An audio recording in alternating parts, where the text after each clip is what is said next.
the great conservative movement of America and of our time. A brush fire of freedom that's being lit all over this country. We, as an irate, tireless American populace, will overcome the few radical leftists that control the levers of power today. Joe Biden's failed economic policies has given us inflation like you can't believe, and the border is in disarray. It's amazing how few of the people commenting on this have actually bothered to go see what's happening. Well, Congressman Andy Biggs of Arizona actually went to the border. Biggs, where's Andy? Boy, oh boy, Andy. There's a guy. He's tough.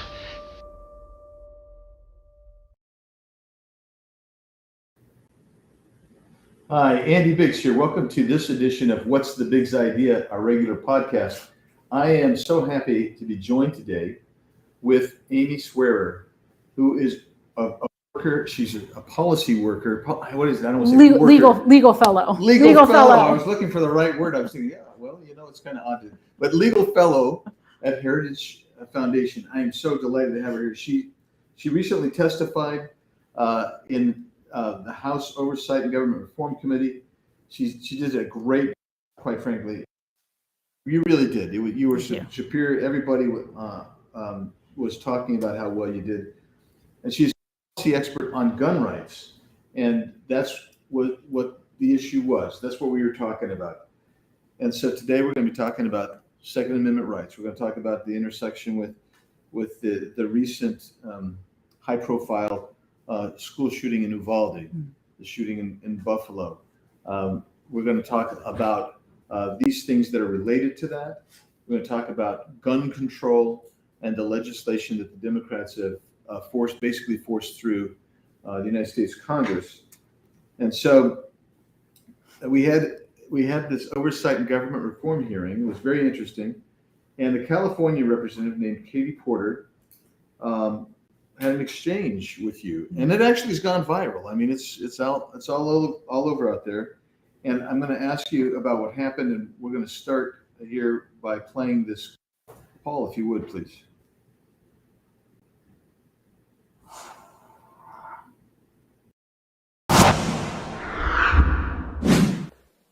Earlier today, you testified that you hoped that this was the last time you testified before Congress. For the sake of our nation and the integrity of this Congress, I said Congress, do too. After a mass shooting, trying to figure out how to solve a problem that we are all heavily invested in solving. Ms. Swearer, I have not point of order. Point of order. How dare you? Reclaiming my time. How dare you misstate the law? How dare you at ask legislation questions that you do not even want an answer to? Amy, that was wild, but it kind of gets at context for what we're going to talk about through most of this. Talk about the narrative setting that the Democrats were trying to build in this. Yeah, I think it was a combination of two things. I think the first thing was sort of setting the stage with this first panel. And I think it's a common narrative. And I talked about this in my opening testimony. And it's not that we shouldn't listen to victims. Obviously, they are grieving. They have a voice. They have a right to that voice. They have a right to that grief. But to sort of set the stage to suggest in an all too common and frankly predictable narrative that anybody who dares to push back on whatever policy they've put forward, which is often a gun control policy targeting largely peaceable law-abiding citizens, that if you dare to push back on that, it's because you don't care, that you are callous, that you just want to talk about anything other than the guns, rather than sitting back and saying, maybe they have a point that our policies aren't effective. And I think that shows in sort of the second part of this narrative, which you saw in that exchange, was so for greater context, that exchange right before that, she referenced a 3-year-old testimony that I had given, and quite literally accused me of perjury, of saying a false statement under oath to Congress. That's perjury. That's a federal offense. That's a political stunt. It was done to I mean, I don't think he cares whether or not I committed perjury. It's very clear that I didn't. That's an absurd suggestion. But it's to make the headlines about literally anything other than the merits of any criticism that happened that day as to their gun control policies, to make sure that nobody's actually talking about the substance, but that now they're talking about this absurd viral video that, of course, she edits, to take away any pushback that occurred on my end, to sell to her constituents, and that we're talking about that and not about the substance. It's a political ploy. It's disheartening, But again, it's entirely predictable. Yeah, I agree with you 100%. And I thought, like in the first panel, they had the video of the 11-year-old girl who was a victim of Uvalde, and they asked her to describe what happened and where she smears blood on herself and hides behind. That has gone viral, and that is what every article that I picked up today was talking about. And to me, 2 weeks ago she was a victim, and now she's been re-victimized and re-traumatized. All to do what? To not allow us to have a legitimate intellectual discussion about maybe how we stop this in the future. Yeah, and what was fascinating to me about that, first of all, I mean, it was very powerful. It's hard to listen to that. Yes. I think anybody with a soul sits there and goes, this is incredibly traumatic. Again, obviously she has a voice. I hope that this was something she did willingly, and if she did, more power to her to share that experience. I hope it did not make it more traumatic for her. But what she actually said in that testimony, when asked, what is it you want out of this? She said, security. I want to feel secure. Right. That is a much deeper issue than just saying, I want, teens banned, or, that the pistol grip matter. And not that nuanced policy discussion could or should matter to a fourth grader hiding under her desk during a school shooting, smearing her classmates' blood on her. But it should matter to the people who are elected to do public policy, who are tasked with the job of finding policy solutions to this. It is unfortunate that anything other than those policy solutions about finding ways to make sure that our fourth graders and all of our communities in every capacity are secure, because that should have been the point, and it wasn't. Yeah, we're going to get into the substance of the legislation itself, which, as you say, we were derailed constantly from talking about the substance of that, and that's their bill, which they called is HR 7910.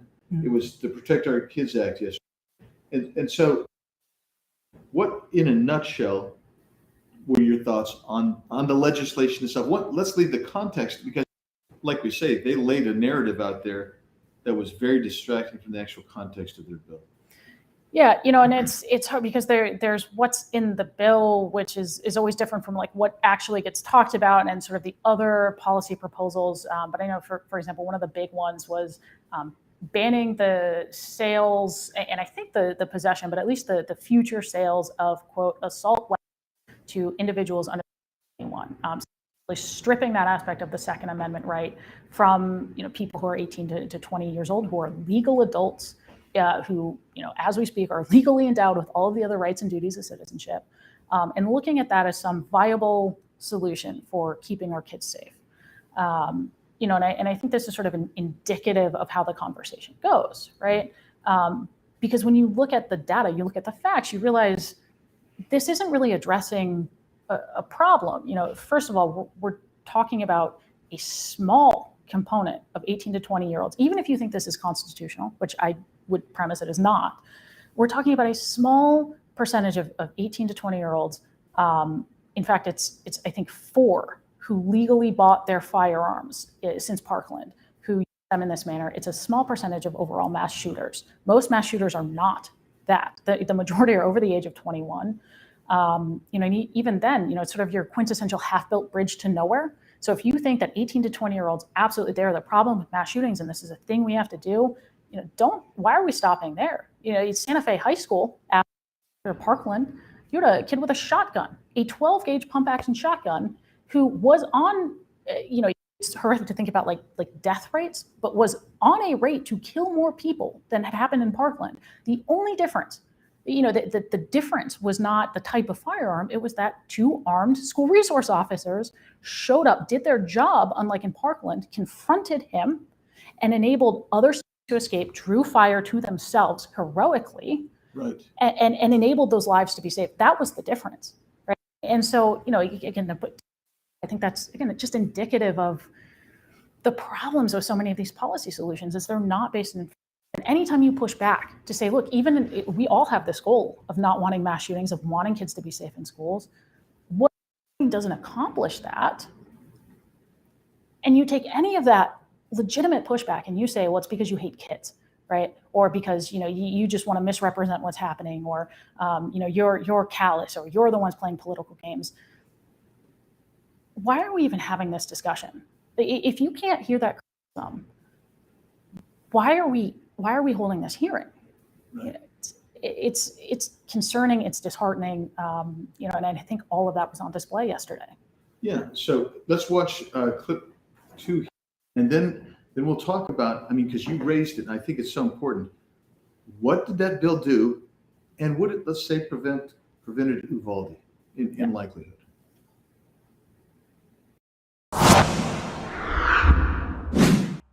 I oppose H.R. 7910, the Democrats' latest gun control effort. Supporters of this bill do not want to protect America's Second Amendment rights because they don't care about Second Amendment rights. Instead of addressing the societal issues that have been caused by decades of progressive left-wing policies that have assaulted the American family and American society, they want to ban guns. They ignore the fact that many of the cities with the most restrictive gun control laws also have the highest levels of crime. The majority of Americans believe schools would be safer if teachers were given options to carry a firearm. That comes from The Economist, the latest Economist poll. A similar Rasmussen poll, 62% are safer with an armed guard. Yeah, so when we talk about it, I think what we're trying to get at is how do you actually solve the problem? Right. And yet bump stocks, which don't turn a semi-automatic into an automatic.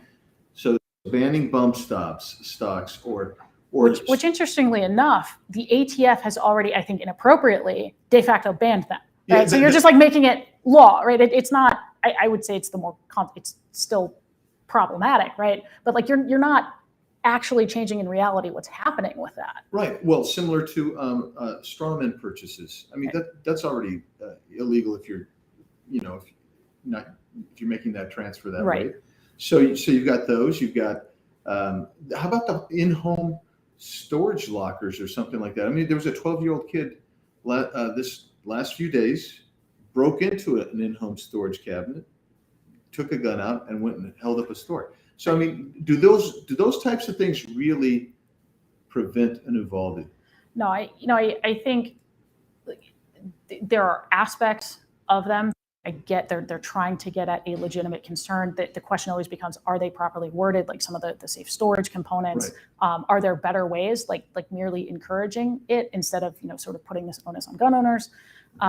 Training them in responsible gun ownership. But again, the answer is no. Whether it's your concern is mass shootings specifically, which are horrific, but are a fraction of a percent of all gun deaths every year, or whether it's gun violence more broadly, suicides, for example, being 2/3 of gun deaths, you're still not really getting at the heart of anything, and you're not addressing them in meaningful ways. And I think that's the problem. Let me ask you this question, because you raise a salient point, because as I listened to our colleagues across the aisle, and as they were talking about this repeatedly, they conflate all gun deaths, and yet what they claim that they were trying to do is address mass shootings. Mm-hmm. And that really isn't what. And then they would say, well, but we got to talk about, what they talk about Chicago, but they talk about crime rates that are so high and gun deaths, and whether it's suicides or others. Yeah, and the thing is, these are all problems. They're all part of this broader scope of gun violence, but each of these different categories from a policy perspective, that's not to say one is more or less tragic, but from a policy perspective, they have different underlying causes. They have different, if you think of it from like a clinical sense, ways of treating Right. them. There are different approaches that have to be taken. The biggest example, right? Mass public shooters, overwhelmingly, they're not circumventing background checks. They already passed the background checks. Meanwhile, if you want to talk about universal background checks, you look at how most criminals who are committing, say, like gang violence, which is a major component of getting their guns, Right. they're circumventing background checks in a way that a universal background check law is not going to target. They're already getting them through illegitimate channels from people who are already selling to people they know to be felons, which is already against federal law. You need to actually target the specific underlying causes of specific types of gun violence, and none of these policies do that. Right. In some ways, I think they're meant to be, palliative, to be salves, to actually make you feel like you've done something, Right. When you really haven't been able to nail it down and get it done. And I get so frustrated, and I don't know, maybe you were frustrated in the hearing yesterday as well, but what you really want to do is say, well, let's address a problem. I mean, if it's school shootings, let's address that problem. And how can you do it? So, Right. So how would you do it? Let's take one specific problem, which is school shootings, which again, I think a lot of people sort of misrepresent the extent of the problem of school shootings. Our kids are actually incredibly safe statistically in schools. Now, I am fully cognizant to the people who just lost their children. That is irrelevant. That doesn't matter to them. Yeah, Right? But it matters again from a public policy perspective. One of the big things is actually looking at treating our schools in terms of security the same way we treat our own apartment complexes, the same way we treat this building. When we come in, I mean, this building is protected with things like limited points of public entry that are supervised, staffed by armed security. And for those of you who come in through other security doors, it's because you have security access, and it's one-way locking. You can't just open the door that you want into the Capitol or any other buildings. And that's common in things like apartment complexes. It's common in things like commercial buildings. A lot of businesses have this, and no one sits there and goes, "Oh, well, this is a fire hazard," right? No better. But what it does do, in a way that things like background checks do not. You look at Uvalde. Had that one door been locked in Uvalde, and again, that is not to blame the teacher. I think there's ample evidence that the teacher did, in fact, try to close that door and thought it was locked. But if that door is locked, we have a different scenario where law enforcement officers are confronting this individual outside of the school instead of inside of the school while he's barricading himself inside of a classroom. And at that point, there is, you never want to deal in certainties, but a very good likelihood that 21 people go home alive that day who did not, in a way that a background check, which the shooter passed, would not have done. So I think that's one thing. You look at armed responses. We know, yes, we would love to prevent people who are dangerous from getting to a place where they are shooting up schools or any other place. But in the moment when that happens, where it's too late to say, what could we have done? What should we have done? What matters in that moment, when that is happening, is the fastness, the quickness, the ability of that armed response to confront that shooter and make him, draw his fire elsewhere, and to make sure that it ends so that you can get first aid to students. Things like investing in school psychologists. I mean, you want to talk about the growth of the administrative bureaucracy of our schools. We're funding so many things except things that might matter for kids. The resources for them, counselors, therapists, licensed ones, not some, watered down one, but people whose job it is to help these kids and be a resource for them. And what do you do too? You look at this guy, the shooter in Uvalde, dropped out of high school 2 years early. Basically, how do we track those guys? And the question is it our job to track those guys? And how do you prevent somebody like that from going on? Well, I think part of it is, some of it is having those resources within the school. So let me sort of reframe this. We learn a lot from actually successful interventions, thwarted school shootings, if you will. And when you look at what happens there, again, almost always these individuals are showing very clear signs of being a danger to themselves or others. What happens is somewhere along the way, the difference between a successful intervention and an unsuccessful one is whether every single link in this. So the first thing you need are the people on the ground, whether it's other students, parents, teachers, people within the community who know this kid, who have a relationship with him, who are seeing these concerning signs, who recognize that they are concerning, and who say, yeah, I have a place where I can go and report this to someone who can do something. And the person who receives, those concerning behaviors looks at this and says, yeah, this is concerning. They can distinguish a true threat from a not true threat, right?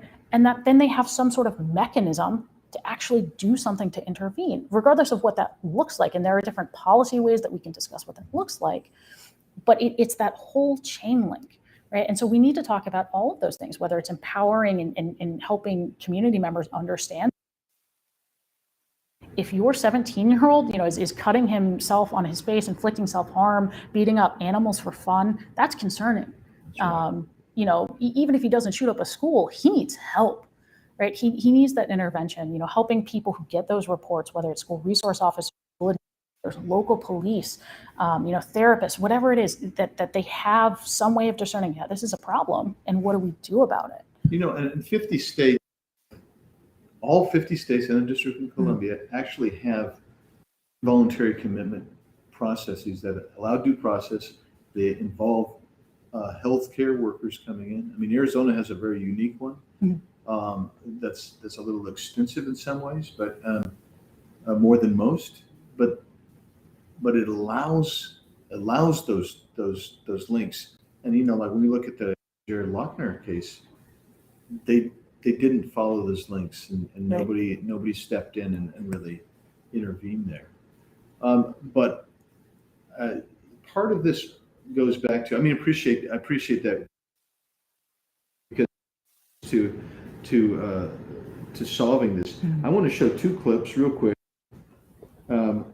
One about really what I think our colleagues on the other side of the aisle have indicated they want to do it vis-a-vis guns, besides the type of legislation we just encountered.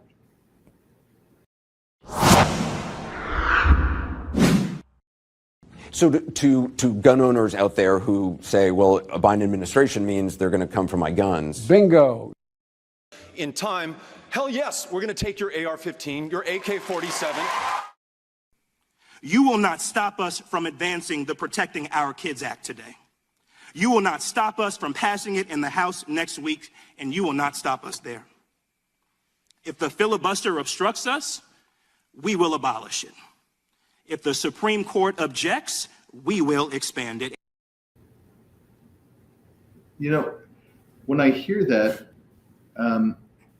I think, okay, you're not interested in actually getting at the root and the heart. I mean, we haven't even really got into societal issues. We haven't talked about family issues. Right. We haven't talked about so much that weighs on individuals, particularly adolescents who become alienated from society and have problems. So I mean, that's something. And then the other clip I want to play for you deals with gun-free zones and what if any role that they have, as we see, right, people come out with very malevolent intentions.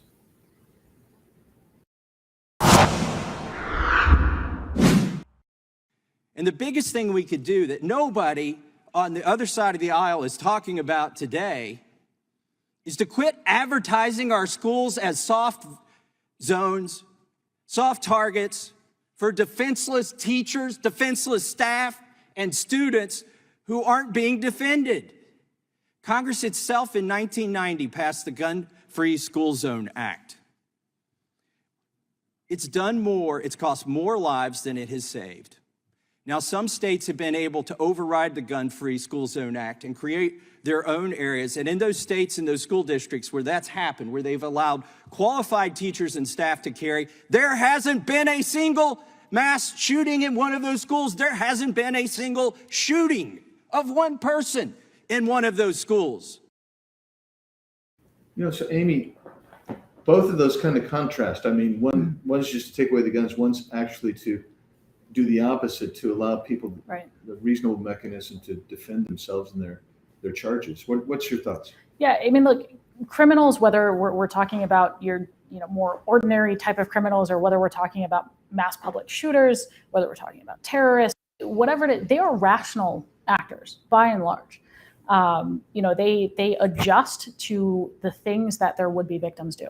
And that is across the board, but it also works for defensive measures. They also like the path of least resistance most of the time, right? Like they will go to where it is easier. We saw this in Buffalo. Not that I would suggest anybody read that individual's manuscript, but there are aspects of it where, I mean, he points out proudly, yeah, if I just take out this one armed guard, I know that based on New York's gun laws, no one else is going to be armed, and even if they are, they're limited to 10 rounds, and essentially, I got this. It works in my favor. Meanwhile, they tend to avoid places where they know a lot of people could be armed, and it makes sense. And I want to point out one of the primary mischaracterizations of this policy or this idea that kept coming up in this hearing, which you would hear people time and time again just be like, why you be arming all these teachers, and teachers don't want to be armed, as though the idea is to give every teacher a gun, whether they want one or not, whether they have training or not. Like my mom teaches elementary school students, right? I love my mom. Loves the Second Amendment. Neither of us thinks my mom had a gun in school. Right? She wouldn't want it. She wouldn't be comfortable using it. And frankly, one of the more dangerous things is to have people who don't want to use the gun in possession of the gun, right? That's a far cry from what the actual response should be. Armed, trained staff who want to be armed and trained and proficient, where there is a plan in place, where they know, what their roles are, where law enforcement knows, they might be coming across armed civilians, where it's much more comprehensive. And again, it's this blatant mischaracterization of an idea that is rational. It is absolutely rational. We've talked about the difference between Parkland and Santa Fe High School was that armed response, and that's across the board. In my written submission, in a footnote, I listed all of these times in just the last couple of years, and I had to cut stuff out to avoid like a 12-page footnote, but of armed school resource officers and armed staff members intervening successfully to protect lives. And to mischaracterize that, to misframe that, again, it's because you don't want to talk about the issues. You don't want to talk about the substance or the merits. You want to create this straw man that, frankly does sound absurd. Just be like, yes, like let's just start handing out, revolvers to every teacher and make them carry it regardless. No, that's silly. That's not what anyone's talking about. Let's talk about the real issue, which is, exactly as we saw in that video clip, that there's a real component here that really does matter. Yeah, so one thing that nobody ever talks about, I have found here, even sometimes when we talk about criminal justice, but it was one of the things I learned when I was in law school about criminal justice, is this part of the reason that you have criminal law is to deter people. I mean, that's why you have criminal sentences. People go to jail, they have punishment, is to deter. And when you talk about, I was thinking of the Aurora theater killings. I mean,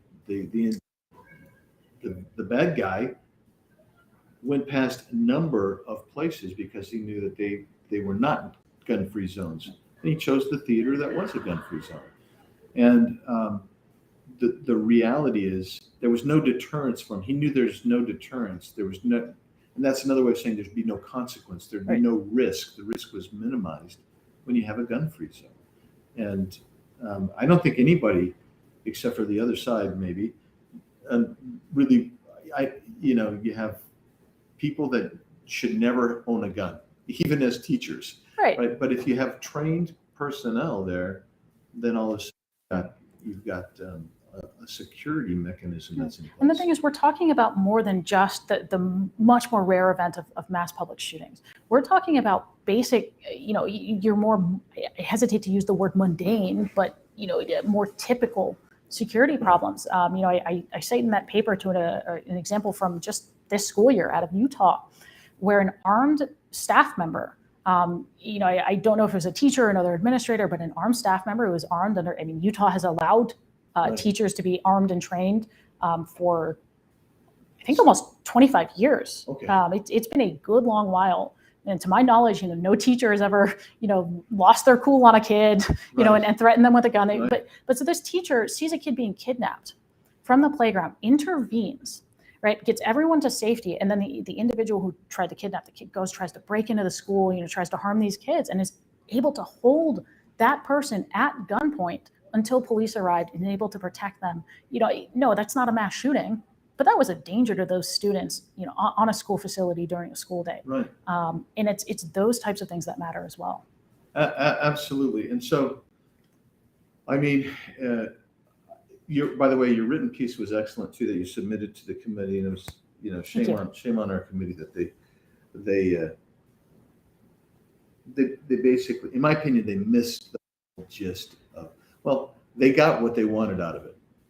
But they didn't get what America needs out of it. So that's really the problem. And then we just did the red flag law today. I don't know if you saw that. There's so many versions that have been going on. I'm not sure exactly what version was voted on, but suffice it to say, I have not seen a version come out. Certainly not the ones that the model legislation that came out of the the Biden DOJ. I haven't seen one floating around yet that adequately protects due process rights, and it's concerning. Because it takes an idea that, again, sort of has that core value of wanting to intervene in legitimate cases, and then just surrounds it with watered down due process concerns. Again, I think it's all part of this greater attempt to sort of mischaracterize what the actual point of these laws is.